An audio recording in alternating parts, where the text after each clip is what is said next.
Hi everybody, welcome to RLC. My name is Mr. Smith and I am the head of the Outdoor Ed program. Today we're going to teach you how to pack for outtrip. I think I have more weight than my own body weight and I blame Mr. Smith.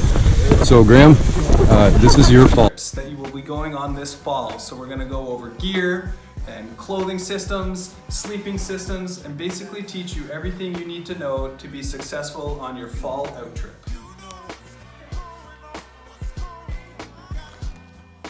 So right now I'm going to give you a brief overview of all the gear that I would take on any kind of trip with me, whether it was canoeing, kayaking, hiking, or rock climbing and caving, which are some of the trips that we do here at RLC. So first I want you to look at my sleeping bag. My sleeping bag is one of my most important pieces of equipment. It helps keep me warm and comfortable at night. The way I know it'll keep me warm is by understanding its temperature rating. I want a sleeping bag that is rated to at least -5.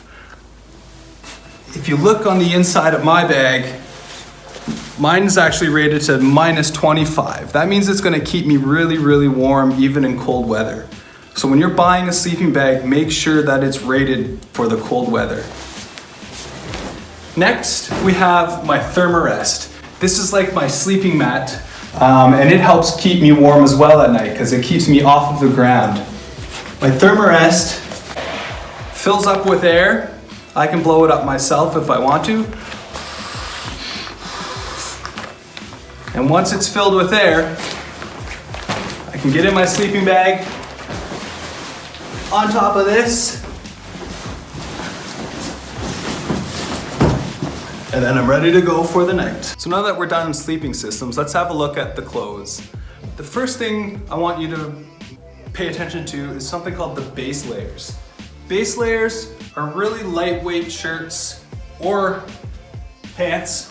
In Canada, we call them long johns, that you wear right against your skin. They're really helpful because they help to pull sweat and moisture off of your body, which will help keep you warmer throughout the evening. My base layers, I generally bring 2 pairs on every trip. So I've got 2 shirts and 2 sets of pants. That's really important. So that you can have things to change into if they get wet or if you need to put an extra one on to stay warm. Next, let's look at my socks. Socks are really important on trip. You want to have nice warm feet when you're out there. When you're buying socks, you need to make sure that your socks are either wool or some sort of synthetic blend. We don't want any cotton socks on trips. Cotton socks, when they get wet, they're really cold, very uncomfortable. They're just really not good to have out there with you. So nice, thick wool socks are going to be your friend when you're out on trips this fall.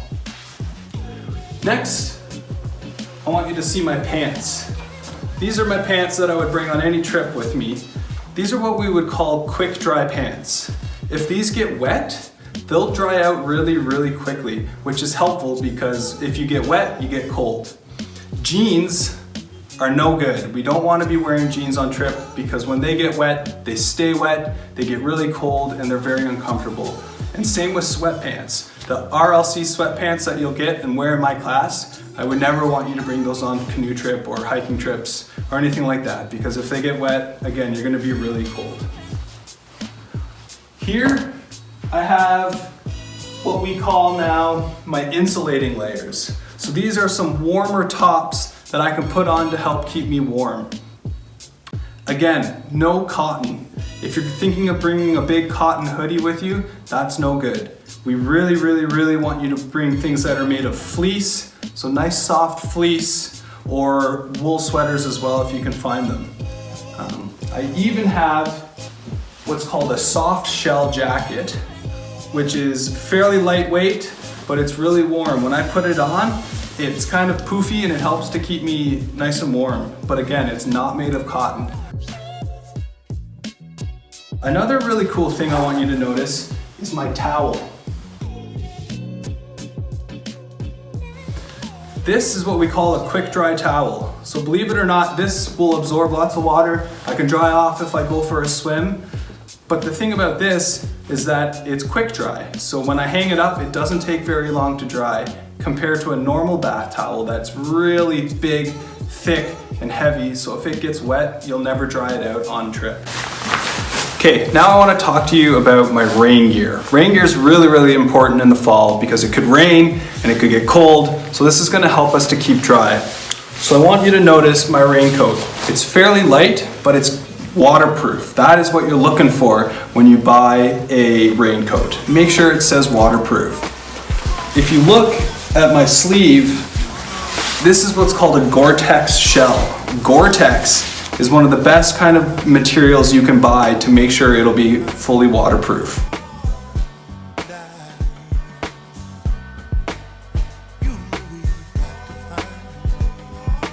Just as important as my raincoat are my rain pants. We cannot forget these. You don't want to be getting wet.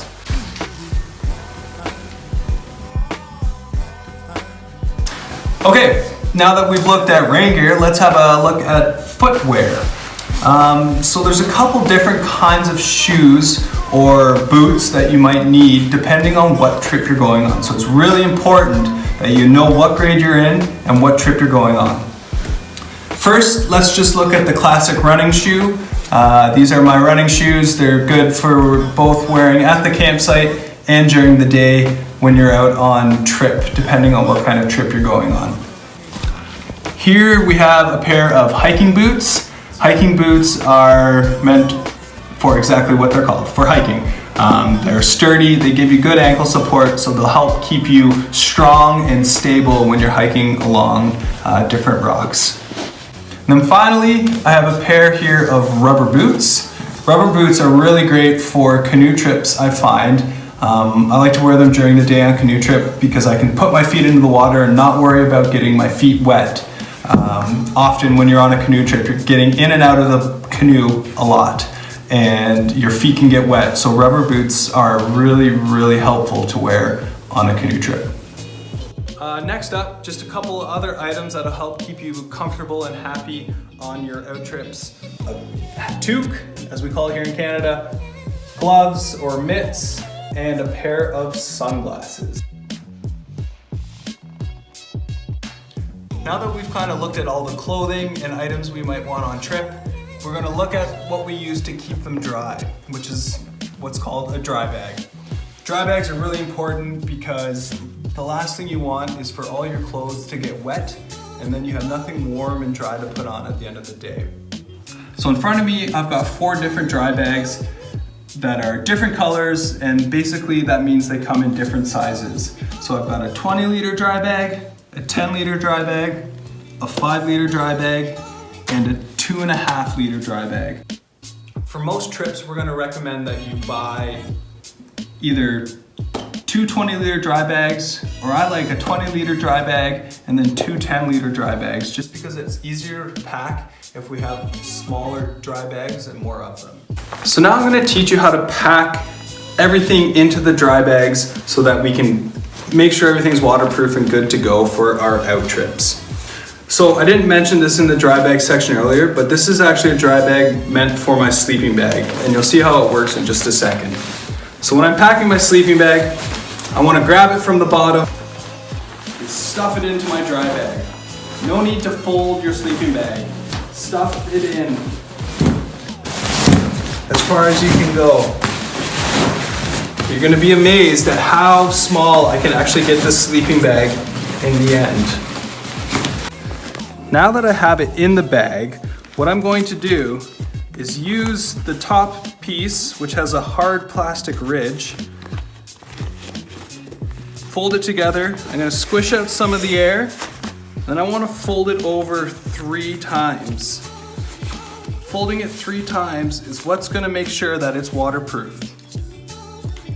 I clip the bag. This is a bit more of a fancy dry bag. I have to edit this.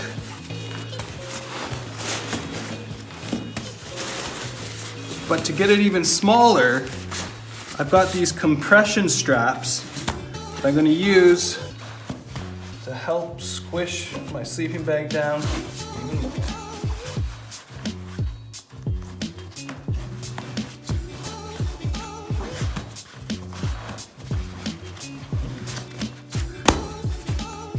we go, that's my sleeping bag. Now I'm gonna show you how to pack the clothes into the dry bag.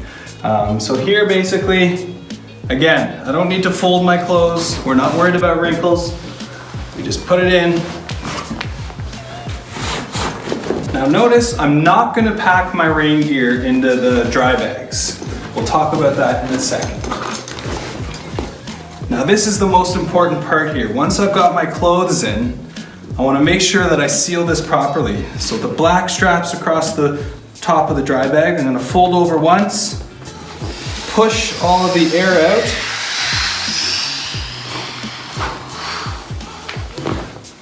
Pull it up nice and tight, and then I'm gonna fold the top of the bag over at least 3 times to seal it and make sure that it's waterproof.